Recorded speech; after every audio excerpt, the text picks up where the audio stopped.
कि लालू यादव क्या किया। आज बोल लेते हो ना कहीं चौक चौराहा पर, उन्हीं का देन है। पता था, पहले पान खा लेता था, तब पान खाने के लिए मिलता था। चाय के 2 जगह गिलास रखा हुआ रहता था, चाय की 1 जगह गिलास करने वाले लालू यादव जी हैं।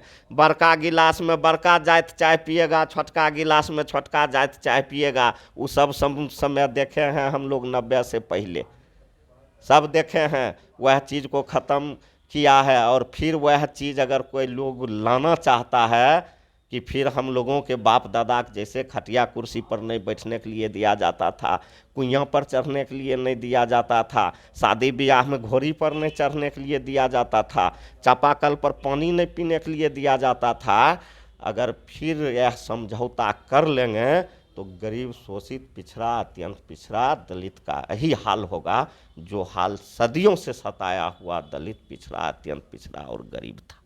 इस देश से संविधान खत्म हो जाएगा, इस देश में पुनः जमींदारी प्रथा लागू हो जाएगी, यह देश फिर गुलाम हो जाएगा। यह देश पूंजीपतियों के हाथ बिक चुका है, सिर्फ उसको कानून में पारित करना है। और फिर उसी तरह जिस तरह हम लोगों के बाप दादा को बैठने के लिए खटिया और कुर्सी पर नहीं दिया जाता था, वही समय फिर कुछ दिन में लौट जाएगा। और मुसहर के बच्चा के बाल छाँट के उनको स्कूल भेजते थे नहा सुना के। यही चीज़ ने बड़ा लोग को खराब लगा का मुसहरबो के बेटा पढ़ रहा है। लालू जी अपने हाथ से बाल काटते अपने हाथ से बाल काटते थे मुसहर के बच्चा के, और उसको सिलेट देते थे, पेंसिल देते थे, और उसको स्कूल भेजते थे। अगर हम भगवान बोलते हैं एक विधायक होके तो बहुत सामंतिक लग जाता है, छाती जलने लगता है, छाती पर सांप लौटने लगता है कि उसको भगवान कहता है। क्यों नहीं भगवान कहेंगे। आज देखिए पटना में जगह जगह जिस जमीन के करोड़ों रुपया कीमत है, करोड़ों करोड़ों कीमत है, वहाँ मुसहर कॉलोनी है। राजेंद्र नगर देखिए, आसियाना देखिए, जगदेव पथ में देखिए, ये किनका बनाया हुआ है। और जिस दिन से नीतीश बाबू बने हैं, आदरणीय चाचा माननीय मुख्यमंत्री जी, क्या वो कॉलोनी बनाए हैं बतावे पटना में? गरीब के लिए, मुसहर के लिए, डोम के लिए, चमार के लिए, मेस्तर के लिए, धोबी के लिए, पासवान के लिए बताएंगे? नहीं बताएंगे। इसीलिए गरीब उनको भगवान कहता है कि जो जमीन का पटना में करोड़ों अरबों रुपया दाम था, उस पर उन्होंने मुसहर जाति को बसाने का काम किया। हम अभी रामवृक्ष सदा जी के साथ हैं, अलौली के विधायक हैं, इतना आप जानते होंगे। लेकिन मेरे लिए एक बहुत बड़ी बात है आज। बात यह है कि हम उन दिनों के सवालों को अपने साथ सहेज कर लाए हैं जब रामवृक्ष सदा जी इसी घर में रो दिए थे।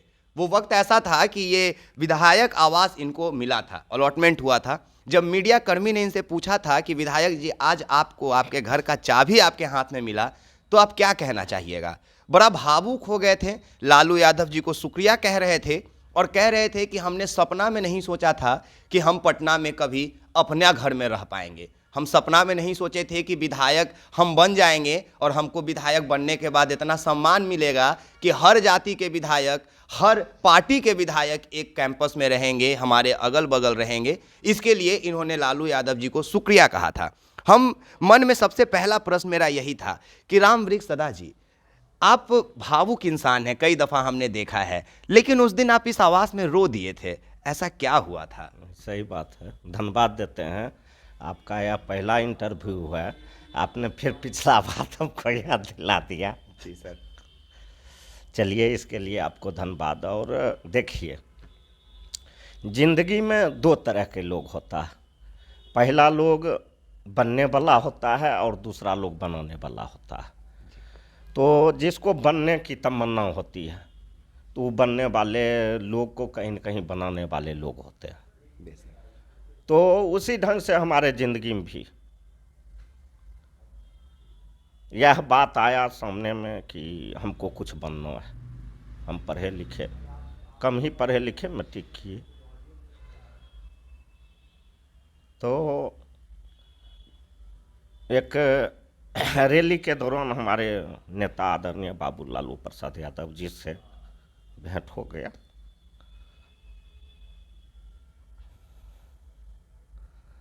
और हमको लगता है कि शायद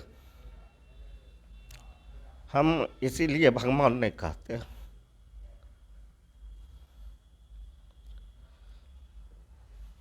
वह आदमी तो नहीं है,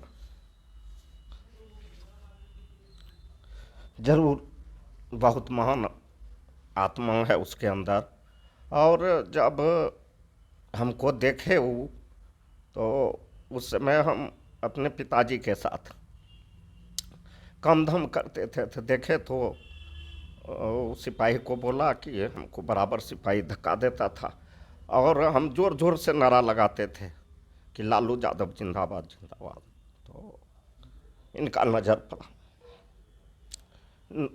नज़र पड़ने के बाद जो है सिपाही को कह रहे आने दो इसको। तो हम गए थे, हम ये भावने गए थे आत्मा में लेके कि हम नेता बनेंगे।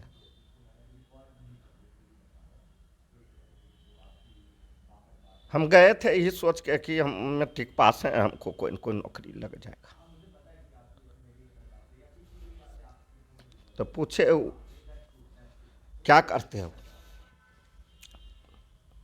तो हम कहे सर हम मैट्रिक पास हैं, हम मजदूरी करते हैं। क्या नाम है, तो रामवृक्ष सदा। अरे तुम्हारे यहाँ का ये मिश्री सदा था, वो मंत्री था, मंत्री हुआ करता था। तो जी सर। तो ठीक है, तुम जो है ना आओ पटना में मिलो, और तुम्हारा मुसर समाज बहुत है अलौली में, उसको कोई देखने वाला नहीं है, तुम नेता बनो। फिर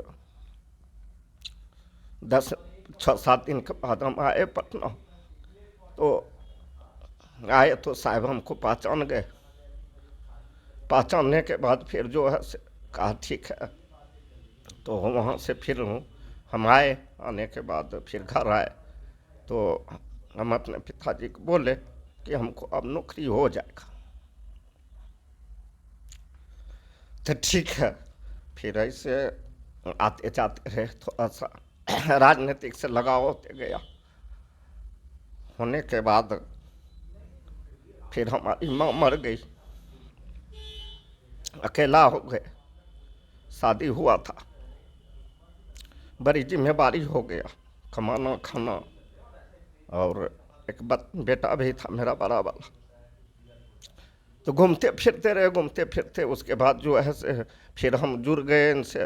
तो बराबर आते थे यहाँ, कुछ न कुछ मदद हो जाता था साहब की तरफ से, कुछ दे देते थे, उसी पर महीना 2 महीना फिर चलते रहता था, और उनका हम जिंदाबाद करते रहते थे। जनता दल था 95 में, उसी समय से हम पार्टी में। उसके बाद 97 में पार्टी टूट गया, राष्ट्रीय जनता दल का गठन हुआ। जब राष्ट्रीय जनता दल का गठन हुआ अलौली में, तो बड़ी समस्या था उस अलौली, बहुत बड़ा समस्या था। लालू यादव जी के नाम लेने वाला वहाँ शायद ही कोई लोग था। पार्टी जब अलग हुआ, वहाँ रामविलास जी का घर और हम लोगों का घर, माननीय स्वर्गीय पासवान जी का घर अगले बगले। तो वहाँ जो है 97 में हुआ। तो फिर हम लोग 3-4 आदमी विचार किए। एक श्रीकांत आज़ाद जी थे, यादव ही हैं, एक गजेंद्र मंडल जी हैं, यादव जी हैं, एक कमलेश्वरी यादव जी थे भिखारी घाट के, एक हम थे। तो पहले राष्ट्रीय जनता दल का झंडा जब पार्टी का गठन हुआ, तो अलौली में हम गाड़े। और उस समय ये स्थिति था कि उस समय 97 में पासवान जी रेल मंत्री थे। अलौली में सभी लोग को नौकरी के नाम पर सभी लोग उन्हीं के तरफ थे। तो हम यहाँ से पहले काठ पर बनता था वो चित्र, कटआउट मूर्ति साहब का फोटो रैली में लगता था। तो हम वो फोटो ले गए थे, बहुत बड़ा फोटो था, उखाड़ के बस में लाद के, और उसको जहाँ हम ऑफिस बनाए थे उसके आगे हम कार दिए थे। तो अलौली में एक चीनीलाल यादव है, मंडल बोलता है, जो दबंग यादव वहाँ है, बड़ा यादव, उसको मंडल कहा जाता है। तो चीनीलाल हम लोगों के बाबा थे, मंडल थे, और पासवान जी के 1 नंबर लोग थे।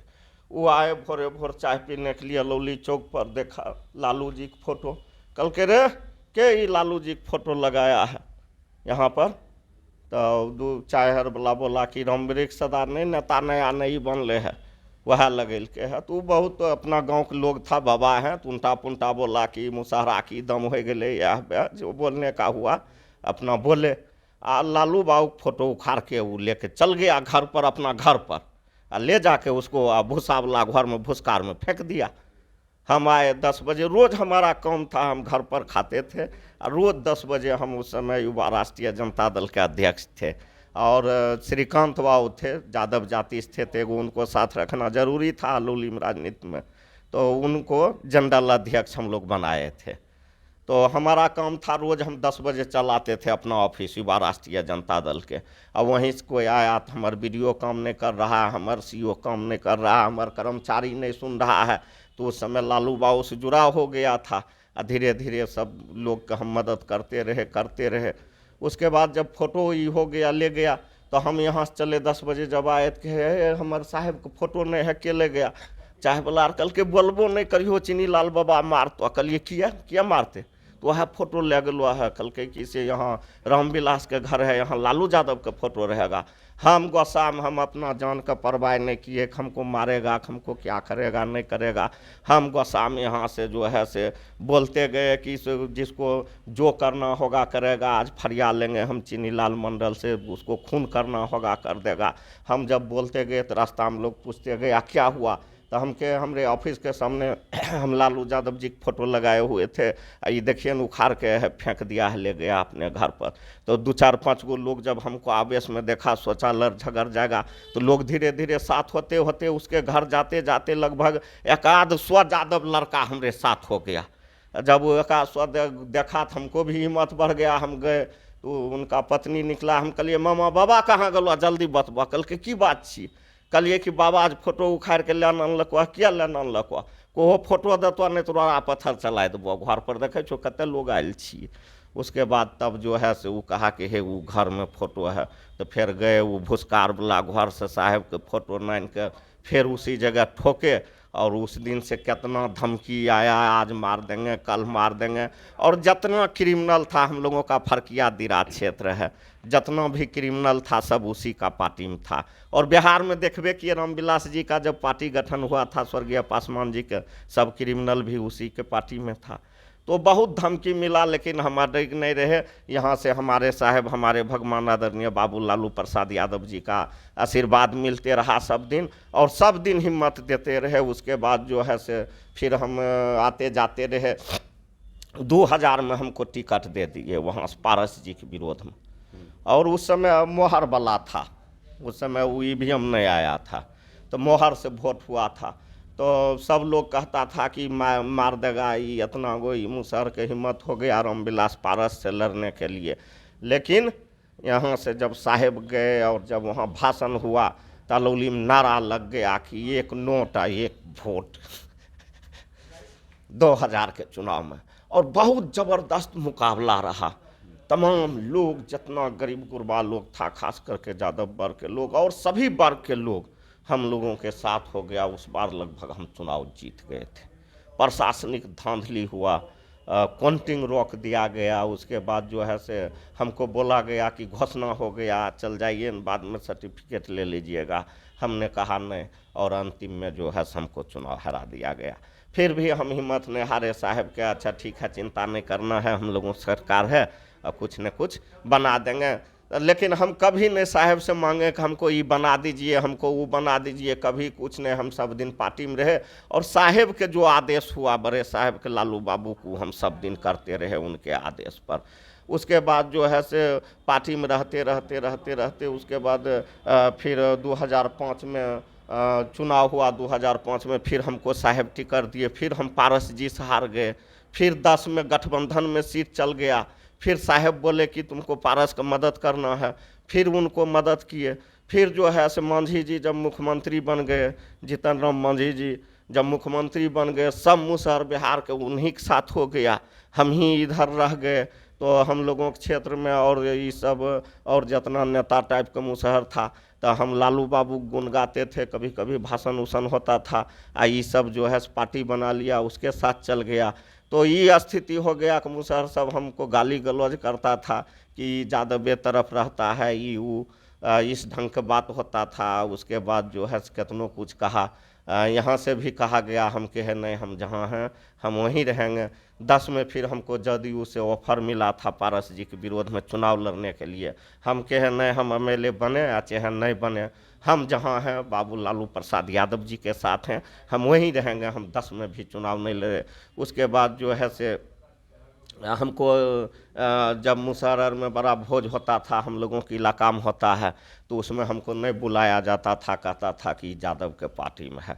तो ये सब भी समय हम लोग देखे हैं, उसको भी झेले हैं, सब कुछ देखते हुए, और आज इनके साथ रहे। फिर 15 का चुनाव हुआ, 15 के चुनाव में फिर पार्टी का निर्णय हुआ कि टिकट जो है चंदन राम जी को देना है।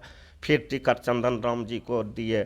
फिर साहेब के पास हम गए, साहेब हमको बुलाए, बड़े साहब लालू बाबू कहे चिंता नहीं करना है, से जाके चंदन के जिताओ।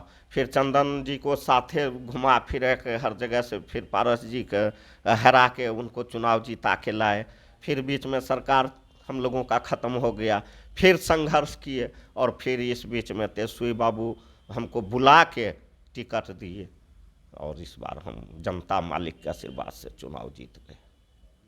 देखिए, कहा जाता है कि बिहार में जाति जो है वो राजनीति का नींव है। अगर जाति को आप हटा देंगे तो इस देश में शायद राजनीति संभव नहीं हो पाएगा। आपने एक टर्म फेस किया है कि कैसे अपने ही लोग आपका बहिष्कार करने लगते हैं। अगर आपको न्योता में नहीं बुला रहे थे, अपने मंडल में शामिल नहीं कर रहे थे, तो बहिष्कार ही कर रहे थे। ऐसे स्थिति में अभी वर्तमान की ओर लौटते हैं।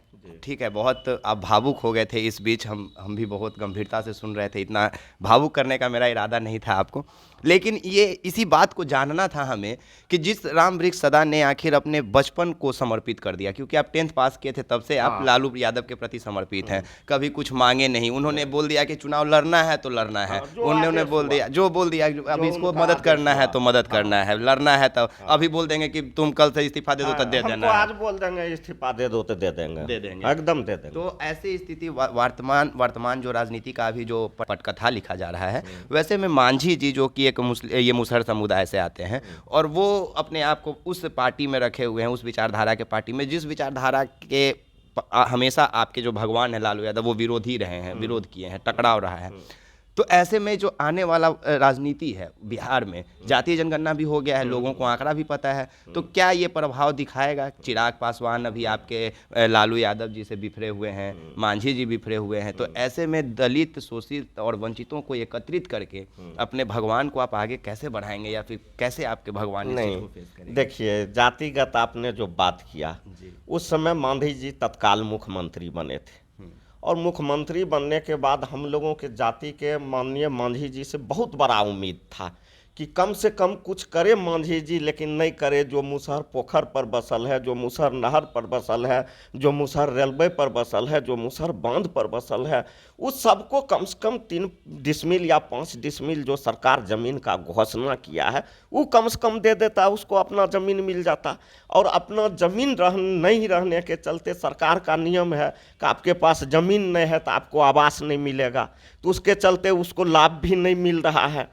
पहले क्या होता था, हम लोगों के नेता आदरणीय बाबू लालू प्रसाद यादव जी जब मुख्यमंत्री थे, तो उस समय क्या होता था, क्यों नहीं उनको भगवान हम कहेंगे, क्यों नहीं गरीब के भगवान है। अगर हम भगवान बोलते हैं एक विधायक होके, तो बहुत सामंतिक लग जाता है, छाती जलने लगता है, छाती पर सांप लौटने लगता है कि उसको भगवान कहता है। क्यों नहीं भगवान कहेंगे? आज देखिए पटना में जगह जगह जिस ज़मीन के करोड़ों रुपया कीमत है, करोड़ों कीमत है, वहाँ मुसहर कॉलोनी है, राजेंद्र नगर देखिए, आसियाना देखिए, जगदेव पथ में देखिए, ये किनका बनाया हुआ है? और जिस दिन से नीतीश बाबू बने हैं आदरणीय चाचा माननीय मुख्यमंत्री जी, क्या वो कॉलोनी बनाए हैं?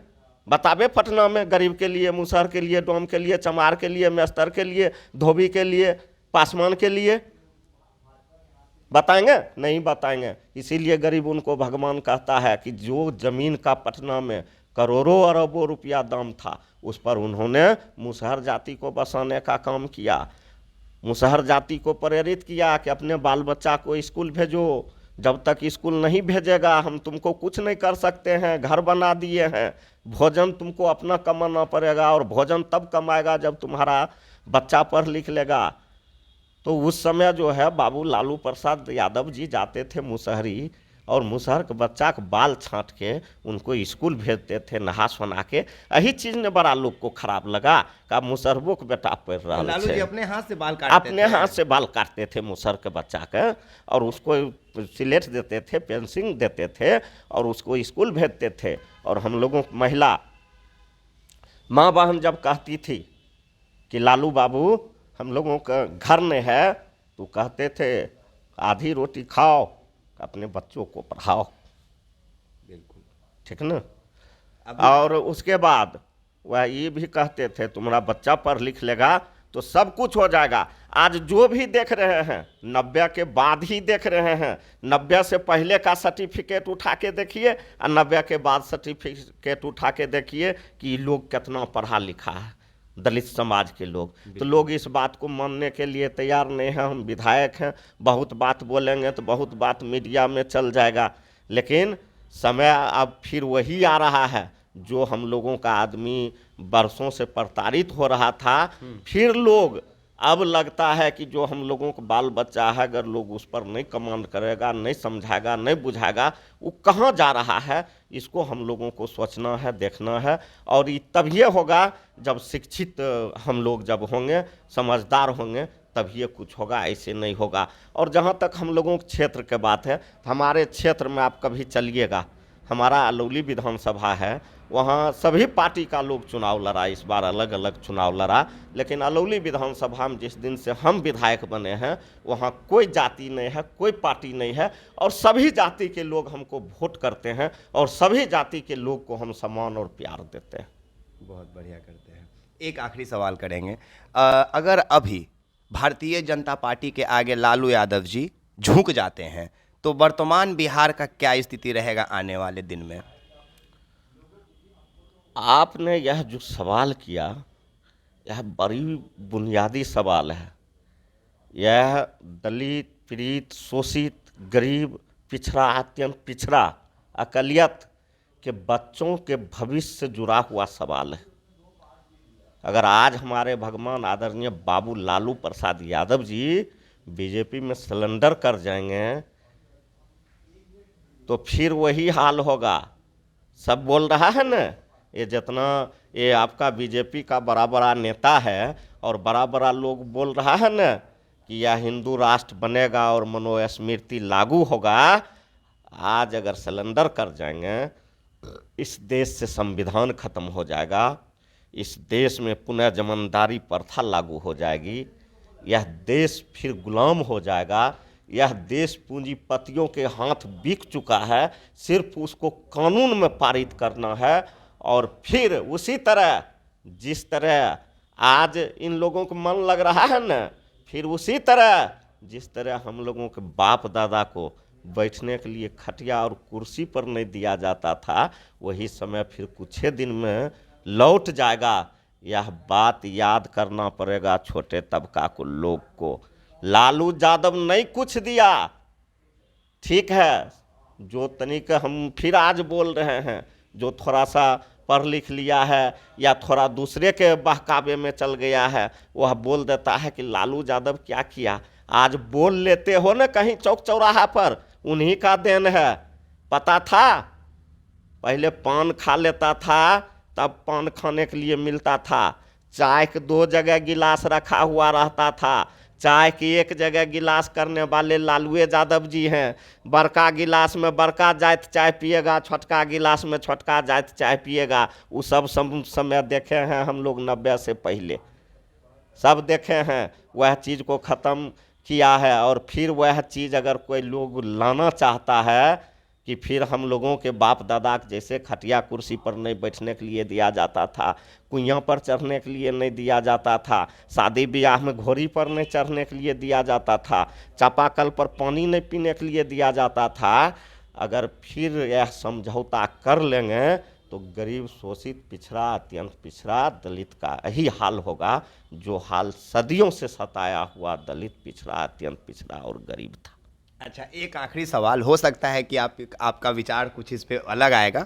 अगर कल के तारीख में, लगता तो नहीं है कि लालू यादव जी कभी संघ के प्रति झुकेंगे, लेकिन अगर कल के तारीख में लालू यादव या तेजस्वी यादव जी संघ में मिल जाते हैं, तो क्या आपका जो न्यौछावर आप अपने आप को किए हुए हैं, समर्पित किए हुए हैं, ये समर्पण कल भी रहेगा अगर आपके पार्टी विचारधारा ही त्याग दे तो? हम आज एक बात कहते हैं और कोई भी बात बोलते हैं तो हम कॉन्फिडेंस से बोलते हैं। बिल्कुल। और कॉन्फिडेंस से तभी ही कोई बात निकलता है जब किसी पर विश्वास रहता है। बिल्कुल। लालू यादव जी पर इस देश के, इस बिहार के ही नहीं, वह इस देश के नेल्सन मंडेला है, इस देश के गरीबों के आवाज़ हैं, इस देश के गरीब के आत्मा में बसते हैं। और उतना गरीब जो इनको दिल में करोड़ों के करोड़ गरीब, शोषित, पीड़ित, पिछड़ा, अत्यंत पिछड़ा, अल्पसंख्यक जो बसाए हुए हैं, उनका भरोसा यह तोड़कर कभी नहीं जा सकते हैं। यह मेरा पक्का यकीन और विश्वास है। बहुत बहुत शुक्रिया रामवृक्ष सदा जी। हम लोग सभी बातों पे आए, आप भावनाओं में थोड़ा सा ये गंभीर हो गए थे, लेकिन एक्चुअल वजह नहीं जान पाए कि आखिर इस घर में आपके आंसू क्यों निकल गए थे, या आज भी जब हम इस बात को बोलते हैं तो आप भावुक क्यों हो जाते हैं। ये क्या? देखिए, वैसा कोई बात नहीं। पिछला दिन हम नहीं भूले हैं। हम कितना भी बड़ा नेता हो जाएंगे ना, पिछला समय नहीं भूलेंगे। नेता मतलब ये नहीं होता है कि पूरे दुनिया की संपत्ति आप ही के पास हो जाए।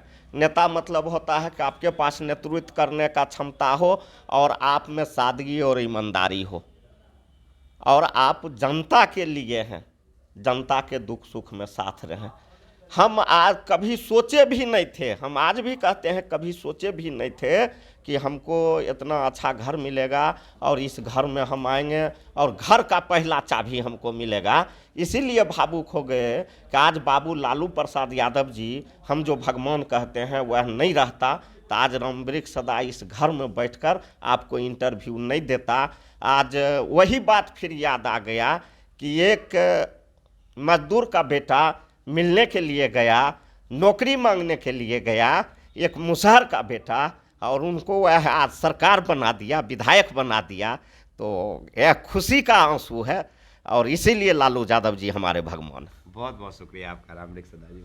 देखिए, इनसे अगर हम बात करेंगे ना तो शायद हम पूरा दिन बात कर सकते हैं, क्योंकि अगर लालू के विचारधारा को समझना है, अगर आपको ये जानना है कि लालू के प्रति गरीब, दलित, अति पिछड़ा जाति के लोग, अनुसूचित जनजाति के लोग अगर समर्पित रहते हैं, अपने आप को कहते हैं कि हम लालू को मसीहा मानते हैं, तो आपको पुरानी बातों से ही पता चलेगा। जैसे रामवृक्ष सदा जी ने कहा कि हम क्लास 10th में थे, उनका बॉडीगार्ड हमें धक्का दे रहा था, लालू यादव जी देखते हैं मेरी तरफ और कहते हैं कि ऐ आने दो उसको, और उनके बाद कहते हैं कि तुम आओ मेरे आवास पे। ये अनएक्सपेक्टेड उम्मीद लेकर, क्योंकि ये बहुत छोटा उम्मीद लेकर गए थे कि शायद हमें एक नौकरी दे दें, तो लालू यादव जी इनको उम्मीद दे देते हैं ढेर सारा और कहते हैं कि ठीक है, हम तुम्हें बनाएंगे। और वक्त लगता है, दशक गुजरता है, कई लोगों को रामवृक्ष सदा बना देते हैं लालू यादव जी के कहने पे, लेकिन अंत में लालू यादव जी और तेजस्वी यादव जी ने रामवृक्ष सदा को बना दिया, और ऐसा बनाया कि आज ये प्रखर अंदाज में अपने विचारधारा को मजबूत करते हैं,